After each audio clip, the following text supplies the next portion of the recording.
एक जनप्रतिनिधि होने के नाते, कांग्रेस के नेता और सांसद होने के नाते सब लोग प्रयास करेंगे। परसों जो व्यवहार राहुल गांधी जी के साथ और प्रियंका गांधी के साथ हुआ वो गलत था, निंदनीय है। हमारा ये अधिकार बनता है कि हम जाके मिले और जो पीड़िता के साथ हुआ है उससे पूरी दुनिया चौंक उठी है, उनको सांत्वना दें, उनके साथ अपनी एकजुटता व्यक्त करें और न्याय के लिए संघर्ष करें। इस देश में मैं प्रश्न पूछना चाहता हूं, क्या इस देश में किसी पीड़ित परिवार के आंसू पोंछना अपराध है? कौन सी संविधान की कौन से आर्टिकल के अनुसार, आईपीसी के कौन से धारा के अनुसार किसी पीड़ित परिवार के आंसू पोंछने पर मुकदमे बनते हैं? पिछली बार गए थे, हम पे मुकदमे बने थे, आपने देखा होगा परसों।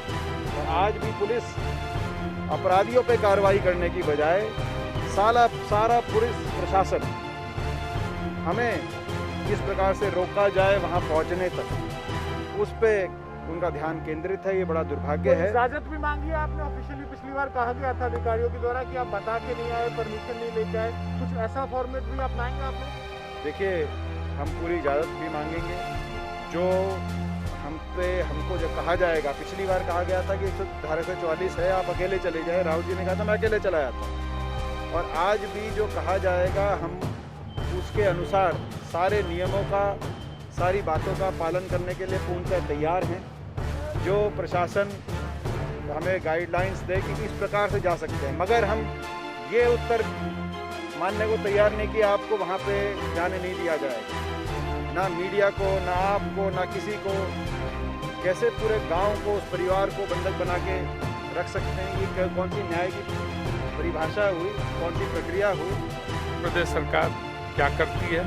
यहाँ ये फिर से प्रयास कर रहे हैं राहुल जी और प्रियंका जी कि हम जाके उनका जो शोकाकुल परिवार है उसके दुख दर्द को बांटने के लिए जा रहे हैं, उसकी सहानुभूति, उसकी समस्याओं को सुनने के लिए जा रहे हैं।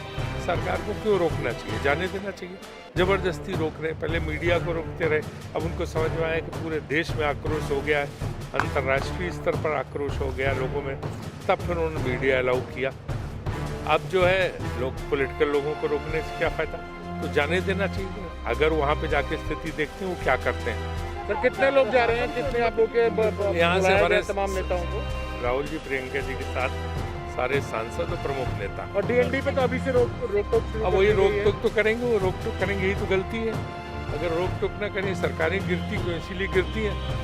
एक गरीब दलित परिवार की बेटी, ना उसकी सुरक्षा हुई, बर्बरी से, बेरहमी से, राक्षसी तरीके से बलात्कार के बाद उसको मारा गया हाथरस से। देश में अगर किसी के पास इंसानी वाला दिल है तो वो रात में सो नहीं सके ऐसी घटना।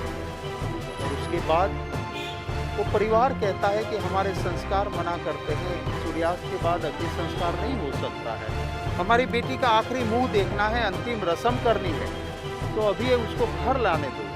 पुलिस वाले जबरन स्मशान में सीधे डेड बॉडी को ले जाते हैं, जबरन उसको जलाते हैं। आप सबके कैमरे सामने लगे हुए हैं, सामने दिखाई देता है।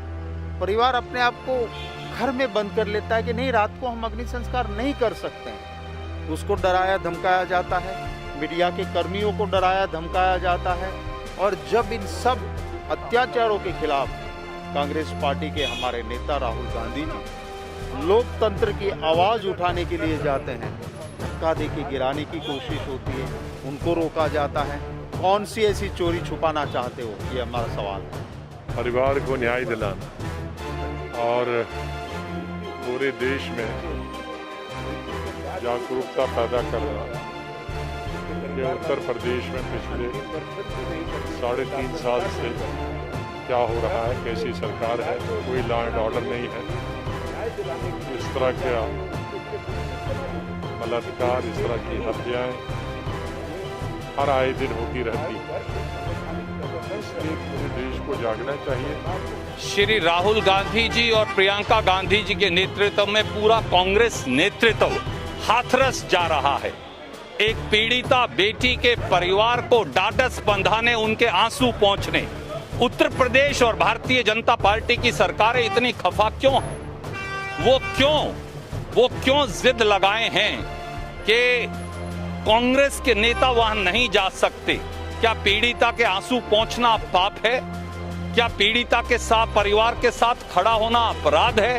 क्या न्याय की मांग करना अपराध है? अगर ये है तो राहुल गांधी जी और प्रियंका गांधी जी और कांग्रेस नेतृत्व ये अपराध बार बार करेगा, चाहे हमें उसकी कोई भी सजा क्यों ना भुगतनी पड़े। ये बैरिकेड का क्या रहस्य है?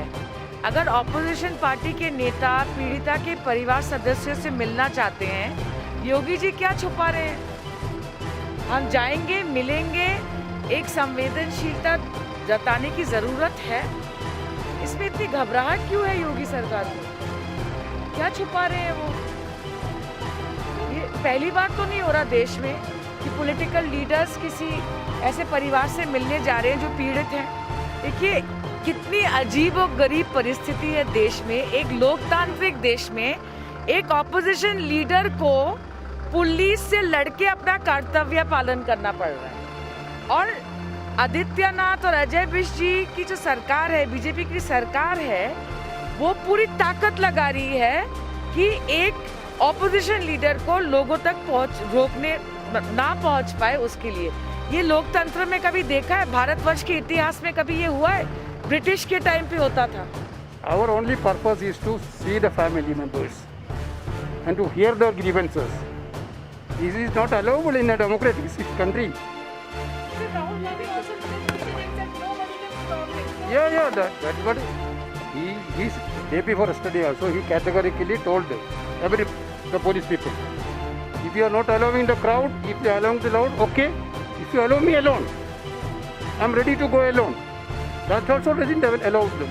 देखिए कानून व्यवस्था और विशेष रूप से महिलाओं के प्रति उत्तर प्रदेश में जब से योगी जी की सरकार आई है बहुत बेहतर हुआ है और इसके आंकड़े हैं और ये आंकड़े साफ करते हैं। 2016 की तुलना में 2020 में जो बलात्कार है वो 38% गिरा है उत्तर प्रदेश में। और ये हमारे नहीं है, ये नेशनल क्राइम ब्यूरो के आंकड़े हैं। और अपराध जो महिलाओं के ऊपर होता है वो 36% गिरा है। तो इन चीज़ों को भी सामने रख के तुलना करनी चाहिए। उत्तर प्रदेश में कानून का राज चलेगा, जो भी कानून अपने हाथ में लेगा और कोई भी तो उसके साथ सख्त से सख्त कार्रवाई होगी।